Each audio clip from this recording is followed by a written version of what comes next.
The views and opinions expressed on this podcast are those of the hosts and guests as individuals, and do not necessarily reflect those of advertisers or sponsors. This show is intended as education and commentary only. The producers strive for verisimilitude, but nothing said on this podcast should be taken as fact by the listener or viewer without performing due diligence.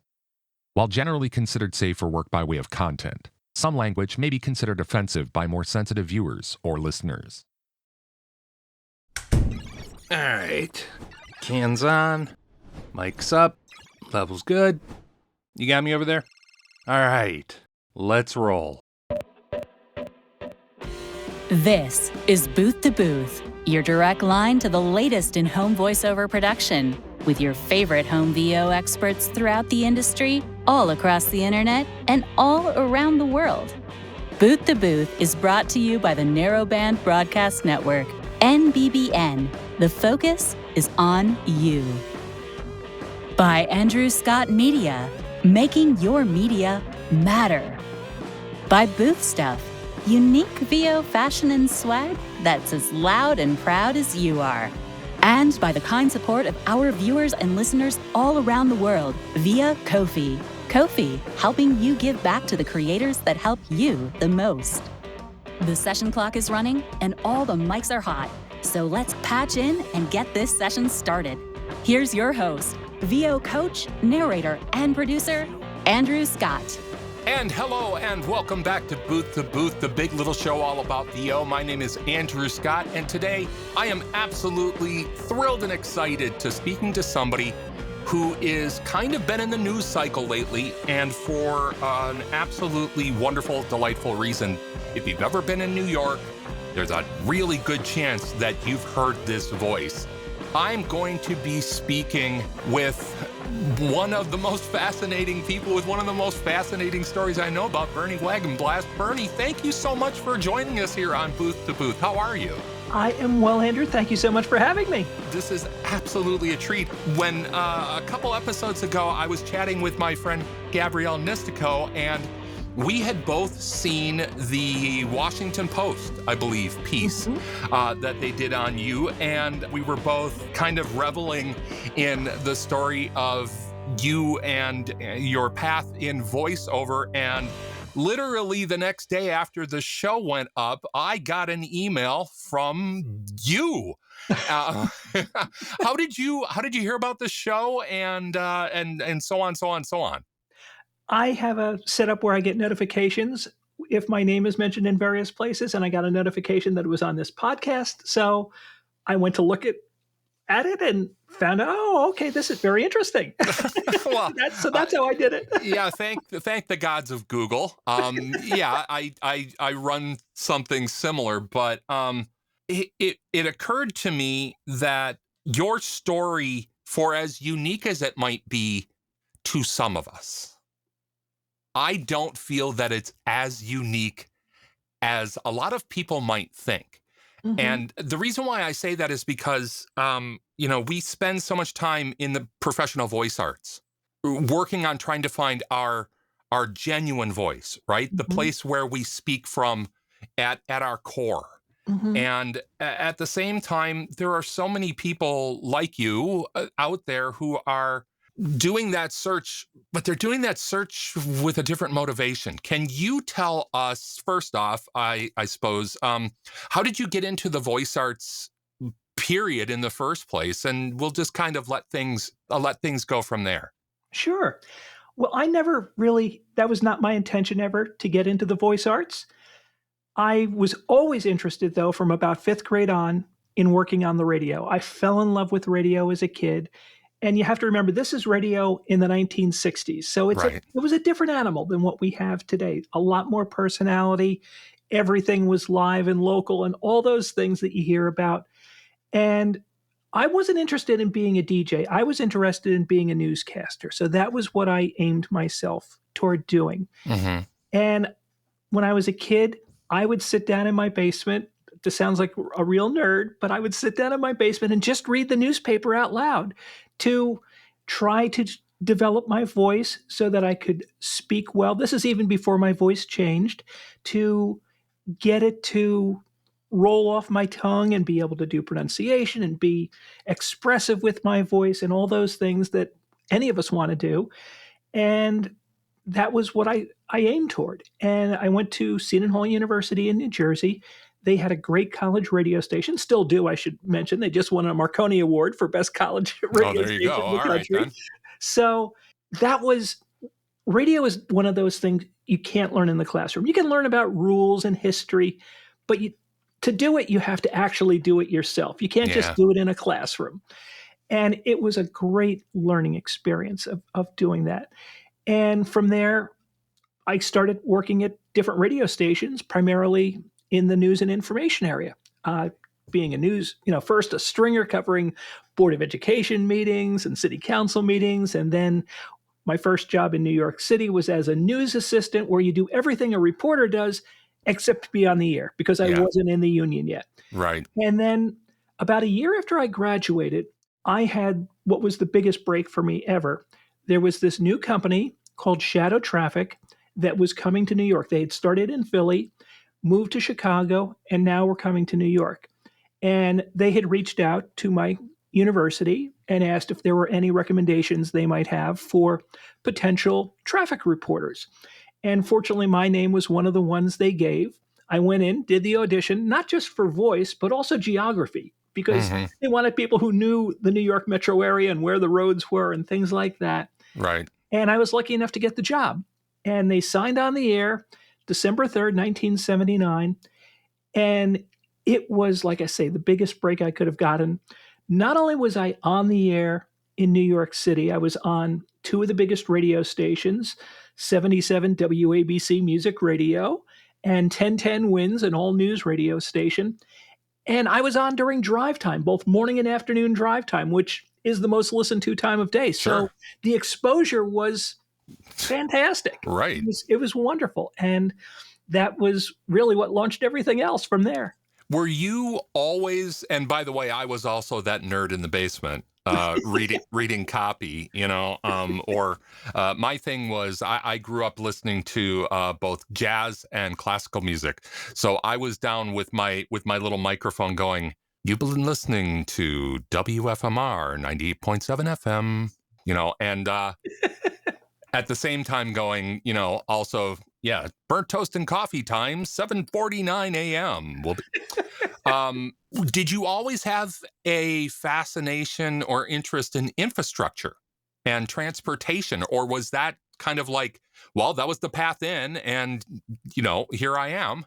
I would say I was always interested in things like maps and going places, whether it was by train or car or airplane, whatever it might be, but not to the extent of really researching it. It was just sort of a casual interest of something that I would enjoy doing.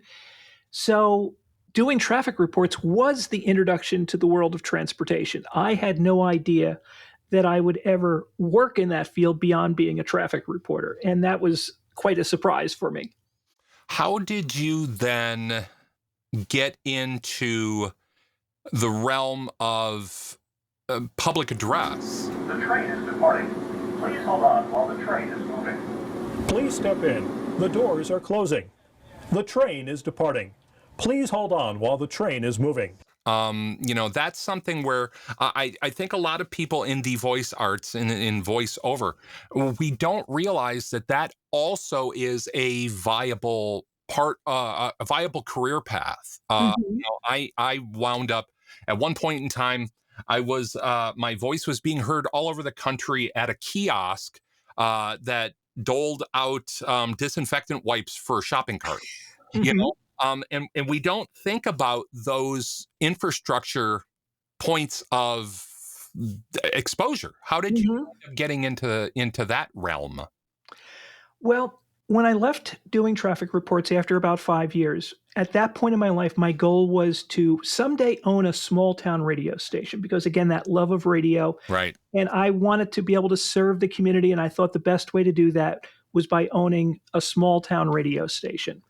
So one area that I really had no experience in was the sales side. You have to pay the bills somehow. And I got a job at an excellent local radio station in New Jersey. as a salesperson. And I learned a very important lesson that I am not a salesperson. Right. That's what I learned. That the traffic controller of a radio station is a very special person with a very special temperament, and you're not it. Right. Yeah. And I was not good at doing cold calling and, trying to pitch people on parting with their money. Mm-hmm. And in the meantime, my former boss from Shadow Traffic had been hired by the New York City Department of Transportation to head up a new communications center that they were establishing. And he needed some staff. He had some people that came over from New York City DOT, but he needed some additional people. And he reached out to me and said, would you be interested in joining me? Since the radio sales thing was not working out, and by this point I had a wife and a baby that I had to be concerned with as well, Sure. not just myself. Mm-hmm. I said, sure, I would be interested in that. Again, figuring that it was just an interim type of position until I found something back in broadcasting, Right. and ended up there. Now, at the same time, I don't want to get too complicated with this, but there was another organization that was being set up by the Port Authority of New York and New Jersey called Transcom.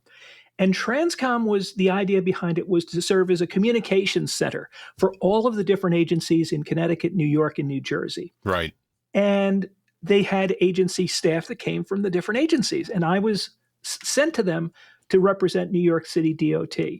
But it was it was right up my alley because it was basically traffic information that we were sharing. We just weren't doing it on the radio. Right. But the Port Authority and the people at Transcom knew of my background. In the meantime, I was hired by them to work for the Port Authority and would occasionally ask me to do video news releases, radio commercials if they had a big construction project, say at the George Washington Bridge, things of that sort. And so I was starting to do a little bit of the voiceover stuff, but again, it was just rarely done. It was an occasional thing that I would do.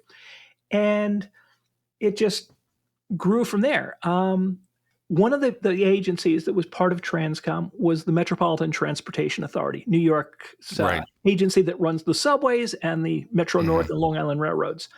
And one of the folks from there was involved with this project called the countdown clocks, which you'll see on the subway platforms. It tells you how long it will be before your particular train arrives. Mm-hmm. And he said, I need a voice for this. Would you be interested? So that's really how I started specializing in transportation voiceover work. It was just one of those opportune things on an as-needed basis that turned into, oh, we have Bernie do that. Yeah, right. Yeah. No, it's so funny because, you and I are only separated by about a generation. You're the tail end of boomers and I'm a, staunch Gen X person. But we both have that experience of, right around the 70s to the early 80s, we started getting these fly-by-night broadcast schools. And, there are very few people in my cohort of people who went to either a broadcast recording school or a studio recording school and actually wound up staying in that industry. It's more people like us who were doing like adjacent things and just stuck around long enough because we were fascinated by what was going on around us.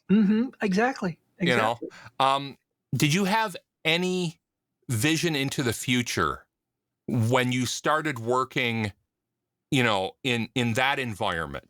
Did you have any vision in the future of still owning your radio station, or were you setting that aside going, oh, well, no, this apparently is my career now? Well, in a way I did. I remember back when I was in school in the 1970s in college that we would learn about the beginnings of radio in the 1920s and the beginning of television when it became popular in the 1950s. And I thought, wow, it really would have been cool to have been there and been in on the ground floor of these media when they were starting. But I figured there aren't going to be any new media coming along in my lifetime. Well, in the mid-1990s, suddenly this thing AOL that I had, and I'm thinking, oh, this might be an opportunity. This might be a new medium for me to get involved with. So I started doing some electronic newsletters, and that was sort of my entry into the world. But I would combine one of the newsletters that's still going to this day, it's over 25 years old, is about transportation communications. So it combined my two loves and my two career interests, communications and the transportation industry. And through that, I've managed to maintain and create many different connections with people that I wouldn't have otherwise. There you go. I tell you what, we are going to come back and pick up this discussion on the other side of this break. This is the Narrowband Broadcast Network. I am Andrew Scott. That is Bertie Wagenblast. And this is Booth to Booth, or I suppose in this case, talking broadcasting, it's going to be bullpen to bullpen. But we will be right back after this message. Please don't go anywhere. Bye-bye. Booth to Booth is brought to you in part by Boothstuff.com, the home of the world's most unique VO casual fashion and swag. You know, this thing that we do is pretty unique. So, slap on a Booth Stuff t-shirt that tells the world, or, you know, your cat, that being in a tiny room by yourself is where you truly belong. Shirts, hats, pants, mugs, and more. Well, not a lot more. Actually, that's pretty much it, anyway. Booth Stuff is the one and only home for VO-centric swag that lets the world know what you do with that mouth of yours. So, head on over to boothstuff.com and get something that shows the world who you are and what you love to do. Boothstuff.com. Loud and proud.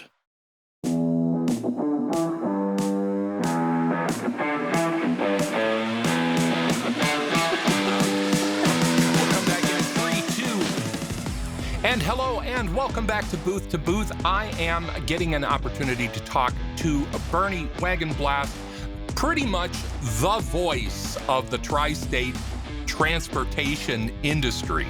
I had the opportunity, and I cannot obviously point to one place or time, but in my time in New York, I'm almost certain that your voice was guiding me, a young man lost in the big city, to not get hit by the train, or at least make sure to get off at this stop. You want to be on the Bombardier car.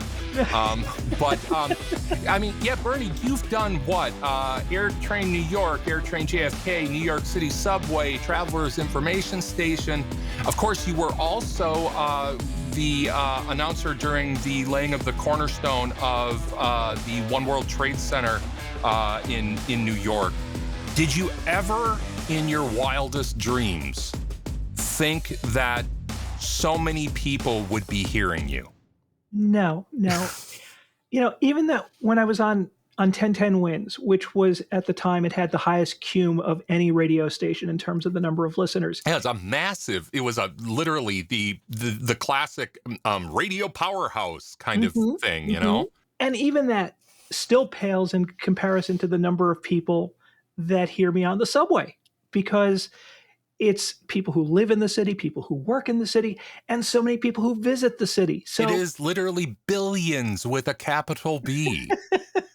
Which kind of must make part of your brain itch. I suppose so.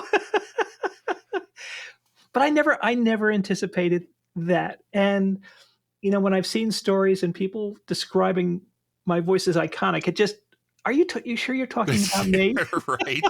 I can totally understand it. I do a lot of voice work on YouTube, on a couple of very big YouTube channels.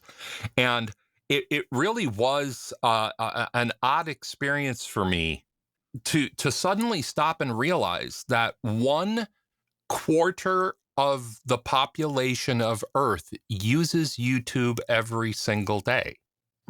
And that, and knowing the guy who operates the channel and being privy to the metrics, my voice has been heard over 1.2 billion times. Wow. Yeah, but my wow is nothing compared to your wow. But let's pivot a little bit, and I guess I'm going to call it the elephant in the room, and the reason why you've been in the news cycle. About a year ago, you suddenly made a decision. And as I was saying at the beginning of the podcast, we in the voice arts are so concerned about talking with our authentic voice, finding our authentic voice. All these ways of referring to that. Mhm. Why don't you take the lead and just lay out how you found that authentic voice and what it took to get there? Sure. Well, let me start off really pretty much at the beginning, long before I knew about radio or anything else. I knew as a little kid that I felt more like a girl than I did as a boy. But again, growing up in the 1960s and the 1970s, I didn't feel that there was any way that I could realize that. And I managed to be aware of it, but suppress it as far as anybody else was concerned. It was something that I struggled with. I tried to learn as much as I could, but it was something that was hidden from virtually everyone. And starting around 2017, it was getting to the point where I could no longer suppress it. I tried to do some things that would be invisible to anybody else, but would maybe give me some peace that I at least was making some progress. But it finally reached the point about a year ago where I knew that I had to socially transition. In other words, start letting the world see me as I always saw myself. And the end of December on social media, I had posted a note explaining what was going on and that as of January 1st, 2023, I would be seen by the world as who I really always have felt myself to be. So I said in that some things aren't changing. You know, my pronouns are changing from he, him to she, her. My voice hopefully would change a little bit, but I kept the same name. Now Bernie is short for Bernadette. Yeah. So, those things didn't change it. And my personality, I feel, has not really changed from what it was before. And it's been a learning process. The voice is one of the most difficult parts of a transition for a person who was assigned male at birth and transitions to being female. Because once you go through puberty, your vocal cords thicken, and it's not easy to get your voice into a higher register. I should say that this is still a work in progress. What you're hearing now hopefully will not be where it ends, that I'm still working on this all the time, but it's a process, and you have to learn how to use muscles in your throat that even as a voice professional, I never was aware of. How do Sure. you raise your larynx, for example? And how do you change your resonance from being in your chest to more in your head and get your voice more forward in your mouth? Things like that. And it has been a process, and I feel I've made a lot of progress when I listen to old recordings, hmm but I know I still have a long way to go. I think that that's fascinating too. That for us in the voice arts, we think of our many people think of their voice as a tool. Mhm, Some of us think of our voice as an instrument. mhm. And there are ways most people in voice arts learn to manipulate or modulate their voice. But we often don't think about our resting state of voice. And part of that is because we assume it's there. It's always there. You wake up in the morning, I pretty much sound like I sounded last night. Maybe my voice is a little thicker because I just woke up, but Mhm. um the idea for other voice performers to think about changing their natural resting voice, that must be daunting. Oh, it is. I had professional help, with voice therapists that gave me some tips, but the bottom line is it takes just a lot of practice. You have to get to the point where you start becoming aware of these muscles that you've never thought about before. And when I started out, I could try to get my voice into a higher register, but it'd be for maybe a minute or so before it got tired. And I didn't want to do any damage to this voice because it is one of the ways I make money. So I would rest it. And so you do a little bit. But it got to the point where one of the things I would do is I'm driving in my car to practice. Okay, I'm driving down Walnut Avenue there, and now we're passing Walnut Avenue School, and we're coming up toward the You're literally library. Right, narrating your right. drive. Anything that, or doing the Pledge of Allegiance out loud, something that I could just work on the voice, not even necessarily recording it all the time, just practicing it to try to get that muscle memory to where I wanted it to be. Well, and is some of it also, he asks curiously, is some of it also affording yourself the opportunity to hear yourself differently? And not only that, to hear yourself differently, not with the cans on, not through a microphone, but just let your brain condition itself to this new form of this is me, in much the same way as you had to give yourself space for that emotionally. Hmm. Yeah, I think it was part of that. It was even today, as I'm talking to you, for example, I'm constantly judging and listening to the voice, and I'm hearing things that, okay, it's starting to get a little too gravelly now, and I have to adjust it. So I'm constantly making adjustments, even while I may have done that when I was doing the so-called guy voice for voiceover. Right. This is more intense. I'm much more paying attention to the voice as I'm speaking and making changes on the fly. It's interesting that you, in using your own term, bring up the guy voice. Mhm. Um, and also, you just mentioned, raspiness. Having heard you in the past, you do not present in your male voice, you did not present a lot of vocal fry. Mhm. You're not a very throaty speaker. You are much more a chest-centered speaker. I can hear most of your resonance comes from right around your clavicle and just Mhm. underneath your voice box. What have you discovered about your transitioning speech that is the most challenging thing for you to stay consistent with? Well, I think that vocal fry is part of it, that I don't want to get into that. Someone else who had a background in broadcasting talked to me, and he said, because with my guy voice, my announcer voice, whatever you wanna call it, I worked like a lot of people do to get that middle American nondescript accent that network newscasters use Right. and things like that, and get rid of any New Jersey accent or New York area accent that I may have had. Local 7 train approaching the station. Please stand away from the platform edge. And he said, "You did that successfully with your guy voice, but when I'm listening to the more feminine version of your voice, I am hearing some of that New Jersey ism coming through the voice." Interesting. I mean, do you think they said that as a way to help you steer clear of it? Or were they pointing to that as being, see, you're relaxing into it? I'm not sure either. I think they were Okay. just being observant of something that they noticed Hmm. and something that I did not pick up with Right. this because I haven't been paying attention. That's one of the least worries I have is any accent that I have with this voice, because I don't use this voice professionally at this point.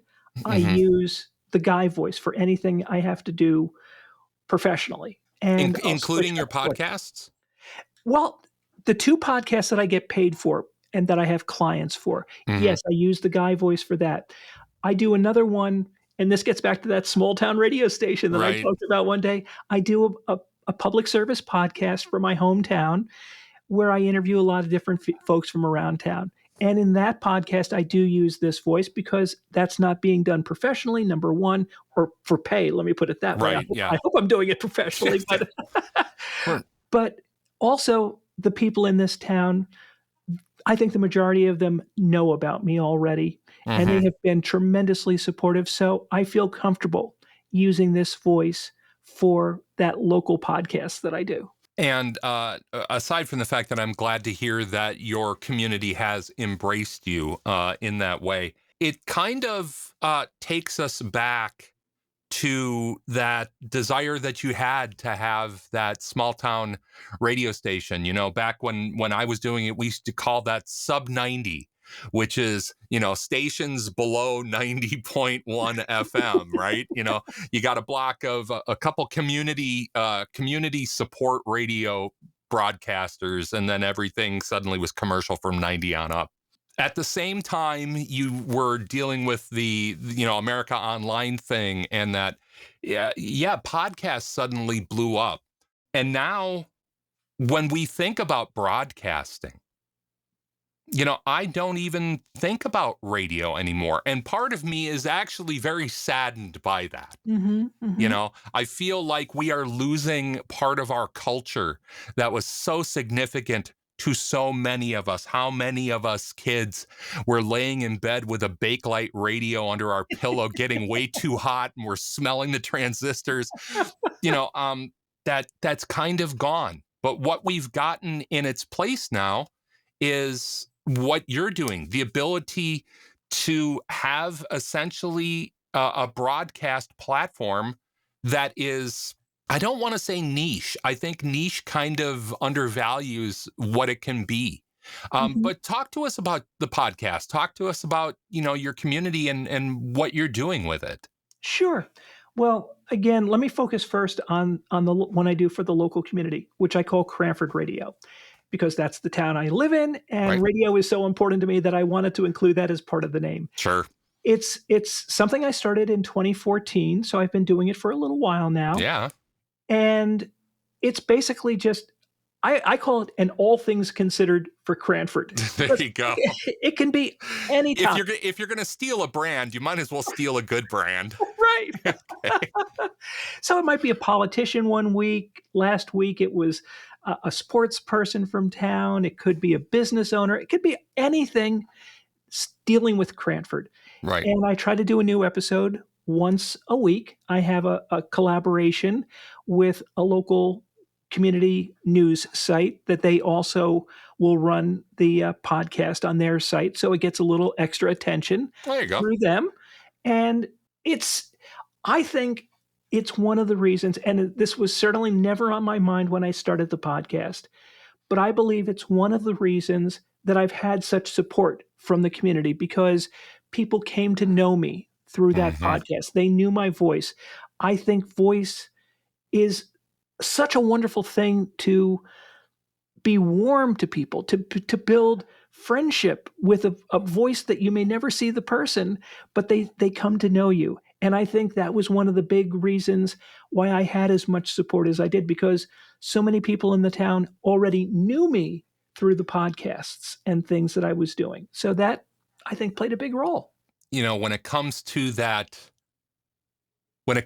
phenomenon, listening and really having your experience of another person be the voice.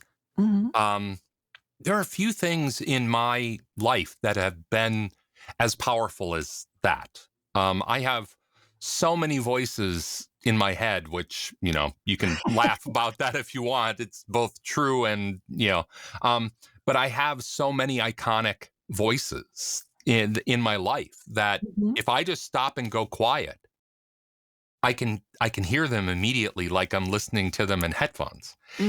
And I'm encouraged to hear that your small community is as connected to you as they are, while at the same time going, this person's meant so much to us in such a unique area of our life that we just want their happiness. That in this day and age, that is a wonderful shining light in a weary world, and that makes me smile.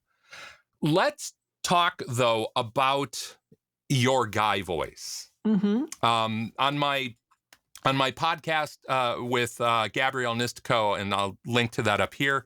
One of the things that we brought up was that you, as you said as well, you use that. That is the thing that pays the bills to this day for the most part. Is there a distinct difference, not by way of voice, but by way of read? Do you notice that your diction is different? Is your placement different between Bernie and Bernadette? What are some of the differences that are obvious for you? And then maybe what are some of the unique differences that you've learned about between your two voices? That's interesting. haven't done a lot with reads with this voice other than practicing. Mm-hmm. And when I was practicing, I was not necessarily listening for some of those things that you talked about. I was listening more for how musical it was. Where was the pitch? Was it getting gravelly with, that vocal fry? Those are the things I was paying Mm-hmm. attention to. I think one of the big advantages I had for helping to develop this more feminine voice was because of my professional voice work. I already had the musicality part down. I was not a monotone speaker, either No. professionally I or would not say you were anything close to monotone, dear. No. but that's the stereotype for men is that Very true. That is men true. are more monotone Mm-hmm. No, and you that were a women are very more expressive. for your realm. You were and you are a very dynamic speaker when it comes. I mean, again, most people would not think about the material you delivering as being something that would take well to dynamism. But no, you're a dynamic read. And a lot of it also was ad lib. When I was doing traffic reports, you had notes in front of you, but you construct the traffic report out of these notes live and you have to adjust and you're thinking about the timing, everything. And I think that also helped me quite a bit because I have to do this kind of work on the fly. When I'm talking to somebody and it's not a script that I'm reading, it's just chatting with people. And that really is a difference between the broadcast realm and the practiced voiceover voice arts realm is that, when when you're in the bullpen, when you're in the cage and somebody just hands you the latest update about the wreck on the 405, that's one of the reasons why I, as a voice coach, I encourage people not only to go get acting training, but to go get improv training.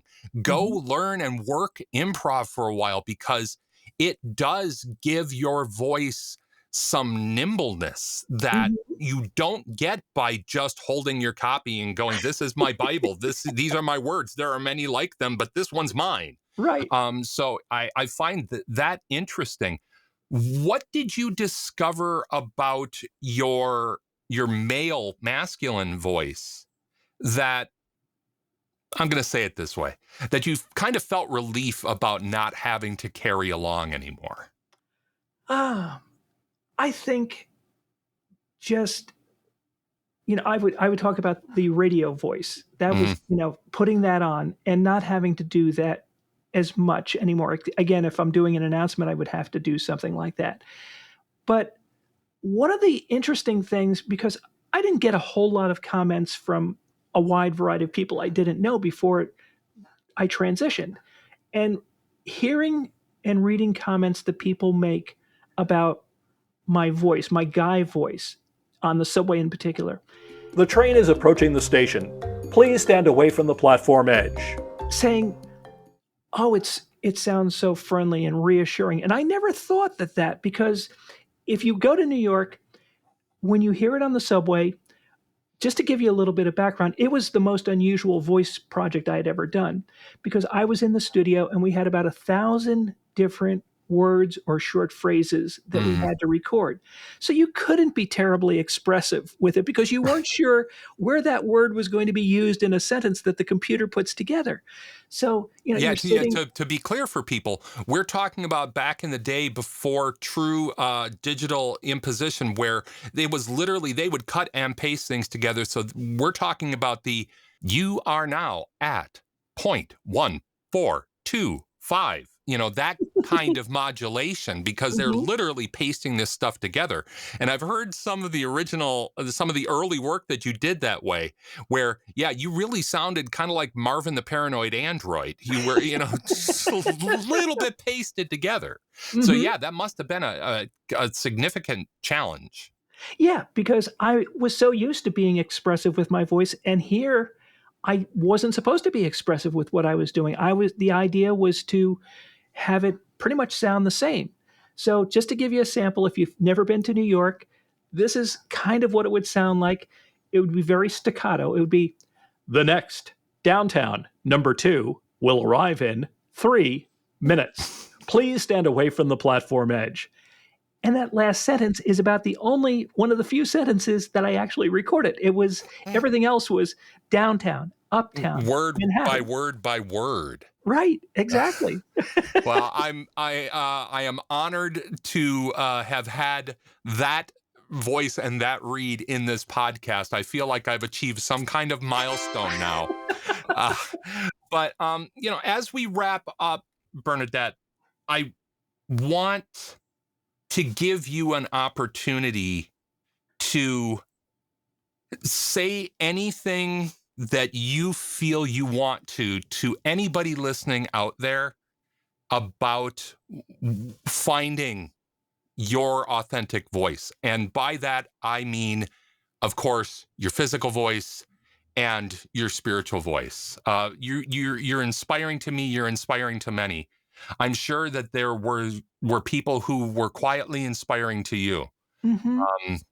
Just what does it mean to you now to be able to just be the Bernadette that you are? The word I've used is it's a magical experience because I never anticipated that I would get to this point. I always thought that this was going to be something I would have to suppress my entire life. And to be able to do this now, finally, is something that is like a dream. I was saying for the first 6 months or so, I was afraid I was going to wake up and find out that this was all a dream that I was having. A good dream, not a nightmare, a good dream. And now I think I've gone a little bit past that. There's been too much that it could have been a dream. No dream runs this long. But it has been just magnificent to be able to do this, to experience life like this, to have the acceptance that I've had. But I also feel an obligation that I know there are a lot of people who are like I was, that are hidden and not sharing this, and that I can be something of an inspiration to them. And it's not just that I transitioned, but I transitioned in my mid-60s. So it's never too late to be able to do this. There's still a lot to explore and enjoy. I would say that's a big part of it. The same way I tried to learn as much as I could about radio when I was a kid, I tried to learn about this as much as I could so I knew what I was getting into and what to expect. There are still always surprises, but still there has been so much that at least I was prepared for. That was because of that research and learning and talking to people, others who had paved the way for me. And I hope I'm helping to pave the way for some others. I have a sneaking suspicion that you are. And personally, I am deeply grateful for you and your visibility and your story and your coming on and sharing it with us. Bernie, do you have any points of contact that people can follow you on, social media, anything like that you want to give out to people? Well, maybe I'm showing my age a little bit, but I'm not terribly active on things like TikTok and Instagram. I am there, but not terribly active. Showing my age, I am on Facebook and LinkedIn. So those are places where people can find me. And I'm pretty sure I am the only Bernie Wagenblast. I'm pretty sure you are too. Yeah. I tell you, I'll just make this easy for you. Any information on Bernie Wagenblast is down below in the show notes. Bernie, thank you so much for coming on the show today and having a chat with us. I hope that at some point in the future you get to come back and talk to us. But until we speak again, please know that you've got one more person that is thrilled to be able to hear your authentic, genuine voice. Well, thank you so much, Andrew. It has been a pleasure to be a guest. Thank you. No, thank you. And, everybody else, obviously follow Bernie at the links that I put down in the description. If you would like to help us out and support Booth to Booth, you can do so. The Patreon link is down below. And you can follow us on all our other social media. But until next time, everybody, I am Andrew Scott. That is Bernadette Wagenblast. And this is Booth to Booth. And as always, see you in the booth, people. Take care. Bye-bye. Bye. From the beautiful Pacific Northwest, this has been Booth to Booth with Andrew Scott. Booth to Booth is a narrowband broadcast network production in association with AndrewScottMedia.com. Andrew Scott, executive producer. Our theme music was written and produced by Ron Kajawa. Website design and maintenance by Vicano Creative. Christopher Vicano, webmaster. Available at VicanoCreative.com. Audio and video production by Andrew Scott. Available at AndrewScottMedia.com. Got topic ideas, questions, or comments for the show? Email us at patchin@booth2booth.com or by simply clicking the link in the description. On behalf of host Andrew Scott, I'm Gwen Steele. From our booth to yours, thanks for joining us. See you next time on Booth to Booth. NBBN. The Narrowband Broadcast Network. The focus is on you.